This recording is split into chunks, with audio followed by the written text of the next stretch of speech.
inviting you to be with us August the 4th through the 11th, right here in Atlanta, Georgia, for our 103rd Annual International Convention of the Pentecostal Assemblies of the World. I am Bishop J.D. Guthrie, the diocesan of the 30th Episcopal District of the Pentecostal Assemblies of the World. You are invited to the Fashion Extravaganza luncheon that will be held on Thursday at 1 p.m. in the honor of Lady Chrisette Ellis.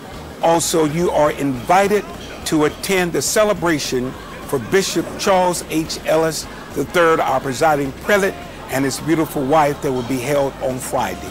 My brothers and sisters, we are looking for you to be here with us in Atlanta, Georgia, the Mecca of the South, home of the late Dr. Martin Luther King Jr., where the civil rights started right here in this city. Thank you, and may God bless you.